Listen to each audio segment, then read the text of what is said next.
ఎవరు అడ్డం వచ్చినా ఆగకుండా కన్యాకుమారిలో మొదలుపెట్టిన పాదయాత్ర కశ్మీర్ వరకు కొనసాగించి ప్రపంచం దృష్టిని ఆకర్షించిండు.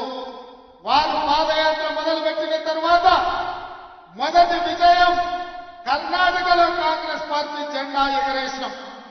రెండవ విజయం హిమాచల్ ప్రదేశ్ లో కాంగ్రెస్ పార్టీ జెండా ఎగరేసినాం.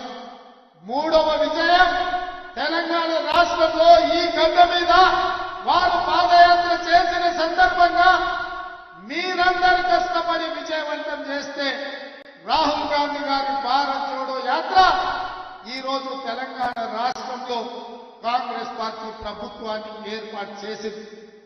మిత్రులారా, ఇవాళ నేను మిమ్మల్ని అడుగుతున్నా, వాళ్ళ తాతలు ముత్తాతలు వజ్రాల వ్యాపారం చేసింది. వజ్ర వైదూర్యాలతో వేలాది కోట్ల రూపాయలతో ప్రపంచంలోని ఆగర్భ శ్రీమంతులుగా ఉన్న మోతీలాల్ నెహ్రూ, పండిత్ జవహర్లాల్ నెహ్రూ గారు ఈ దేశ ప్రజల కోసం స్వేచ్ఛనివ్వాలి, ఈ దేశ ప్రజలు స్వతంత్రాన్ని అనుభవించాలి, ఈ దేశ ప్రజలు తెల్లదొరల బానిసత్వం నుంచి విముక్తి కలిగి ఈ దేశంలో రాజులై వెలగాలి అని వాళ్ళ ఆస్తులను పణంగా పెట్టిండ్రు. సంవత్సరాల కొద్ది జైల్లో మగ్గిండ్రు. ఆ కాంగ్రెస్ పార్టీకి నాయకత్వం వహించి భారతదేశానికి స్వతంత్రాన్ని ఇప్పించి ఈ దేశంలోనే త్యాగం అంటే వాళ్ళ కుటుంబం అని నిరూపించింది.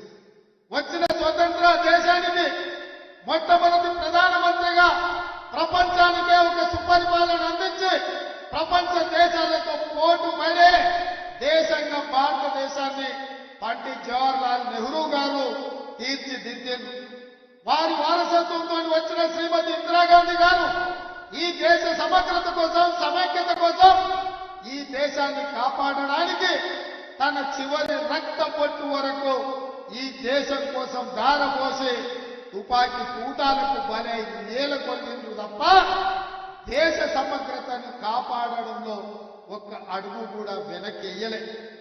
ఇందిరమ్మ వారసత్వాన్ని పుణికి పుచ్చుకున్న రాజీవ్ గాంధీ గారు, విదేశాలలో పైలట్ గా ఉన్న రాజీవ్ గాంధీ గారు, ఇందిరాగాంధీ గారు చనిపోతే అదరలేదు, బెదరలేదు, భయపడలేదు.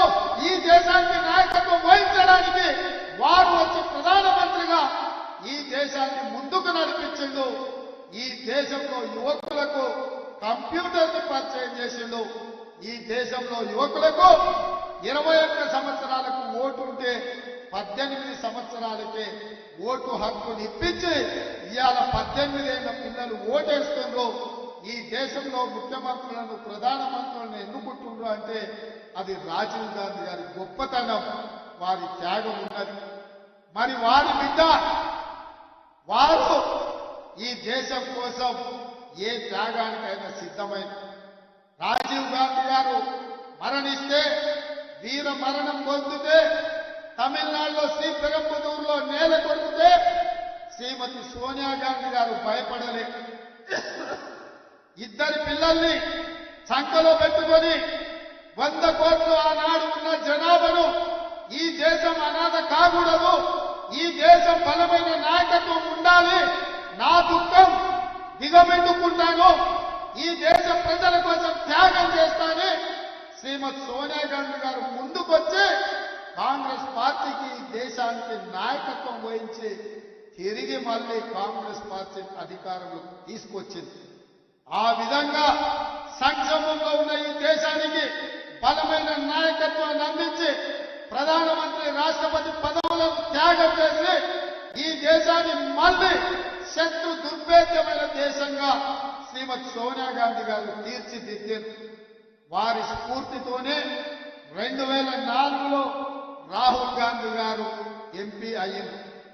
నేను అడుగుతున్న మిత్రులారా, చాలా మంది మొదటిసారి ఎమ్మెల్యేలు అయినప్పుడే 6 నెలలు తిరగకుండే నన్ను ఎవ్వరు మంత్రి చేస్తలేరు, నన్ను ఎందుకు ముఖ్యమంత్రి చేస్తలేరు అని అడిగే రోజులు. కానీ 2004లో 2009లో 10 సంవత్సరాలు కాంగ్రెస్ పార్టీ అధికారంలో ఉంటే రాహుల్ గాంధీ గారు మంత్రి గాని, ప్రధానమంత్రి గాని, రాష్ట్రపతి పదవి గాని అడగలేదు. పదవులు త్యాగం చేసి ప్రజలలో ఉండి ప్రజల తరఫున కొట్లాడి మే చేసిండ్రు, ప్రణబ్ ముఖర్జీని రాష్ట్రపతిని చేసిండ్రు.